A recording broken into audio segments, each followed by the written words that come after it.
হে ছোট ভাই ব্রাদার, কি অবস্থা সবার? আশা করি সবাই ভালো আছো। অঙ্কের ভয় এবার হবে জয়, তাই তো চলে আসলাম আবার তোমাদের মাঝে। দেখো, এর আগের ক্লাসগুলোতে আমরা যে অঙ্কগুলো করেছি সেটা হচ্ছে ভগ্নাংশের লসাগু গসাগু বের করেছি, এবং সেগুলো হচ্ছে গুণনীয়ক এবং গুণিতকের মাধ্যমে।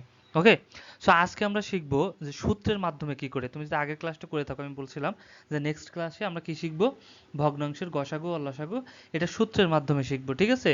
অর্থাৎ সূত্রের মাধ্যমে কি করে লসাগু আর গসাগু বের করা যায়। তো চলো দেরি না করে আমরা সেটা দেখে ফেলি কিভাবে বের করা যায়। আর তার আগে যারা এখনো পর্যন্ত আমার চ্যানেলটি সাবস্ক্রাইব করা নাই, অতি দ্রুত চ্যানেলটি সাবস্ক্রাইব করে পাশেই থেকো। আশা করি তোমাদের অনেক উপকার হবে। ওকে, ধরো আমি জাস্ট আমার মন মতো, এরকম তোমার ইচ্ছা মতো বা বইতেই যদি থাকে যে ভগ্নাংশগুলো থাকে, ধরো আমি তিনটা ভগ্নাংশ নিয়ে নিলাম, 2/5, 1/12, 10/15, ঠিক আছে? আরও থাকতে পারে, দুটাও থাকতে পারে, বেশিও থাকতে পারে, কমও থাকতে পারে, ঠিক আছে? যে ভগ্নাংশগুলো, এরকম ভগ্নাংশগুলো ধরো আছে, আমি নিয়ে নিলাম, ঠিক আছে? 2/5, 1/12 এবং 10/15। এটার আমরা এখন কি করব, ভগ্নাংশের লসাগু নির্ণয় করব, ঠিক আছে? আগে কি নির্ণয় করব, লসাগু। তো লসাগু নির্ণয়ের জন্য যে সূত্রটা, সেটা হচ্ছে ভগ্নাংশগুলোর লসাগু নির্ণয় করতে বললে ভগ্নাংশের দুইটা অংশ, উপরে কি থাকে, উপরে থাকে লব আর নিচে থাকে হর, ঠিক আছে? তাহলে উপরে যেহেতু লব থাকে, তাহলে লবগুলোর লসাগু আর নিচে হরগুলোর গসাগু। এখানে আমাদের চাইছে কি লসাগু, যখন লসাগু যাবে তখন লবগুলোর লসাগু উপরে হয়ে যাবে, ঠিক আছে?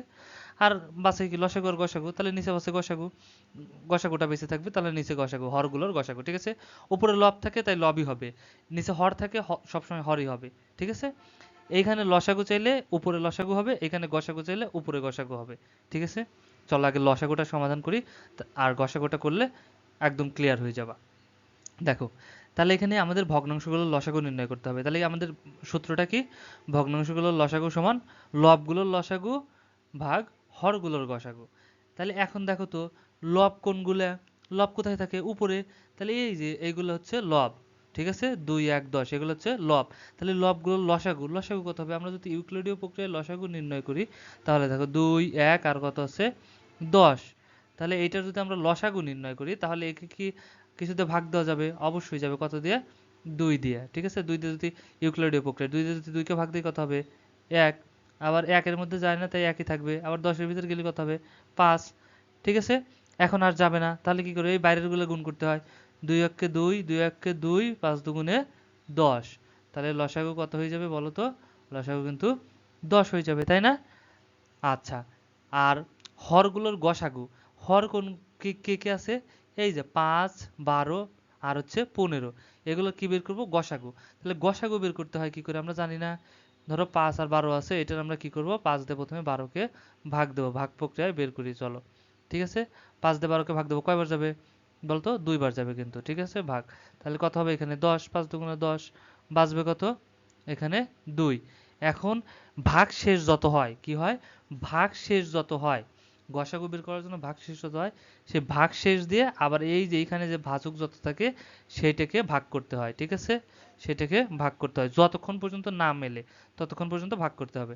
2 দিয়ে 5কে ভাগ দিলে কয়বার যাবে? 2 বার যাবে। তাহলে কত হবে? 2 দুগুণে 4 হয়ে যাবে, ঠিক আছে? বাঁচবে কত আমাদের? বাঁচবে হচ্ছে 1। তাহলে এখন আবার ভাগশেষ রইলো, আবার এই ভাগশেষকে ভাজক বানিয়ে দেবো, আর এইখানে ভাজক যত ছিল সেটাকে আবার এখানে নিয়ে আসবো, ভাগ দেবো, ঠিক আছে? 2কে, তাহলে 1 দিয়ে 2কে ভাগ দিলে কত হবে? 2 এককে 2, ঠিক আছে? তাহলে 2 হয়ে যাচ্ছে এখানে। তাহলে সর্বশেষ, এখন শুনুন, এখন কিন্তু আর ভাগশেষ নাই, সর্বশেষ ভাজক যেটা বাঁচে সেটাই হয় গসাগু। কিন্তু এখনই আমাদের শেষ না, কেন? কারণ এখানে কেবল 5 আর 12, এই 5 আর 12 করলাম কেবল, ঠিক আছে? এখনো 15 আছে। তাহলে এই এই দুটোর গসাগু, 5 আর 12 গসাগু কত পেলাম? 5 আর 12 গসাগু পাইলাম আমরা হচ্ছে 1, ঠিক আছে? তাহলে এখন 1 আর এই 15, 1 আর এই 15 আবার করি, চলো। তাহলে 1 দিয়ে 15কে ভাগ দেই যদি, তাহলে কত হয়ে যাবে? 15ই হয়ে যাবে, ঠিক আছে? 1 দিয়ে আবার যদি আমরা 15কে ভাগ দেই, তাহলে 15ই হয়ে যাবে এখানে। 15 এককে 15, তাহলে সর্বশেষ, সরি 5, সর্বশেষ এখানে আর কিছুই বাঁচলো না, শূন্য। সর্বশেষ ভাজক কোনটা বাঁচছে? 1।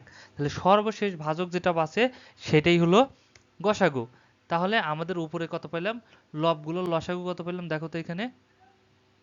এখানে লবগুলোর লসাগু পেলাম 10, এই যে 10 পেয়েছিলাম, লব 2, 1 আর 10 এর লসাগু 10 পেলাম। আর হরগুলোর গসাগু কত?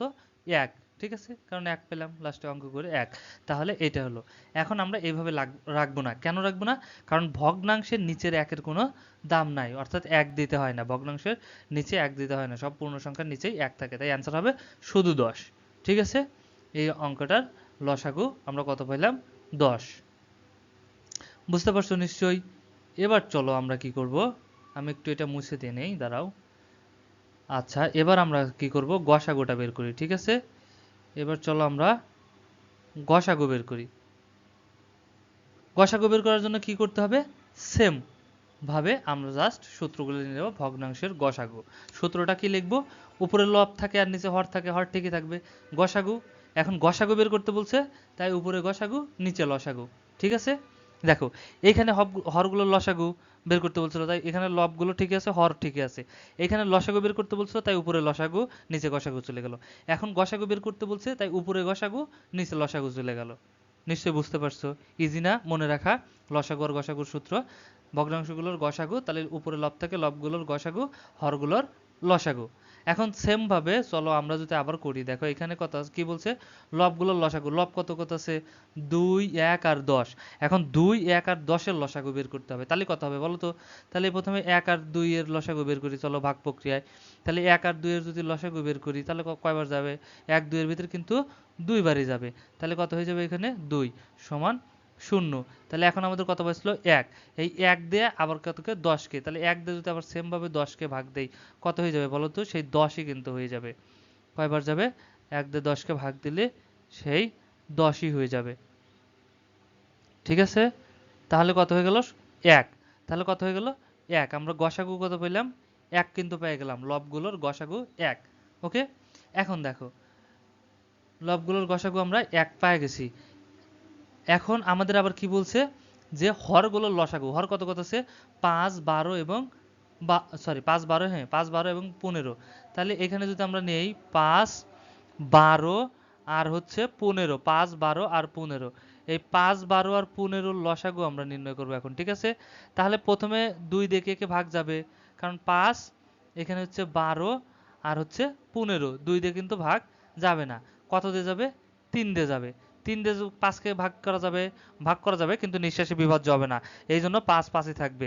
3 আবার 12 ভিতর কয়বার যাবে? 3 4 12, তাহলে এখানে 4 বার যাবে। ঠিক আছে, 3 আবার 15 ভিতর কতবার যাবে? 3 5 15, তাহলে এখানে আবার 5 বার যাবে। এখন দেখো, এখন আবার কত দিয়ে ভাগ দিতে পারি? এখন কিন্তু আবার 5 দিয়ে ভাগ দিতে পারি আমরা এটাকে। ঠিক আছে, যদি 5 দিয়ে 5কে ভাগ দিই কত হবে? 1। 4 এর মধ্যে তো যাবে না, এই জন্য 4 4ই থেকে যাবে। আবার 5 দিয়ে 5কে ভাগ দিলে কত যাবে? একবারই যাবে। ঠিক আছে, তাহলে এখন আর এটাকে ভাগ করা যাবে না, এখন কি করতে হবে? জাস্ট গুণ করে দিতে হবে এই বাইরের গুলা। ঠিক আছে, বাইরে কত আছে? 3 5 আর হচ্ছে 4, তাহলে এই 3 5 15 আর হচ্ছে 4 15 কত? 60, 4 15 কত? 60। ঠিক আছে, তাহলে এখন দেখো আমরা কিন্তু পেয়ে গেলাম, কি পেয়ে গেলাম? লবগুলোর লসাগু পেয়ে গেছি 1 আর হরগুলোর সরি, লবগুলোর গসাগু পেলাম 1 আর হরগুলোর লসাগু পেলাম কত? 60। ঠিক আছে, তাহলে আমরা জাস্ট বসায় দেই এখন, চলো। ঠিক আছে, জাস্ট সেটা কি করব? বসায় দেব। দেখো লবগুলোর গসাগু পেয়েছিলাম 1, অর্থাৎ 2, 1 আর 10-এর গসাগু করে পেয়েছিলাম 1, অর্থাৎ গসাগু করার জন্য কোনো ভগ্নাংশ যদি 1 থাকে লব, তাহলে অবশ্যই সেখানে 1ই হয়ে যাবে, কারণ 1 দিয়ে সবকিছুকেই ভাগ করা যায়, এই জন্য 1 হয়ে যাবে। ঠিক আছে, আচ্ছা, আর হরগুলোর লসাগু হচ্ছে কত পাইলাম লসাগু করে? অর্থাৎ 5, 12 আর 15 লসাগু করে পেলাম 60। এটাই হচ্ছে গসাগু, এই ভগ্নাংশগুলোর এটাই হচ্ছে গসাগু। বুঝতে পারছো নিশ্চয়ই? আর ভিডিওটা যদি ভালো লাগে অবশ্যই লাইক করে দিও, আর বন্ধুদের সাথে শেয়ার করতে কিন্তু একদমই ভুলো না। ওকে, দেখা হচ্ছে নেক্সট ডে, ততক্ষণ সবাই ভালো থাকো, সুস্থ থাকো, আল্লাহ হাফেজ।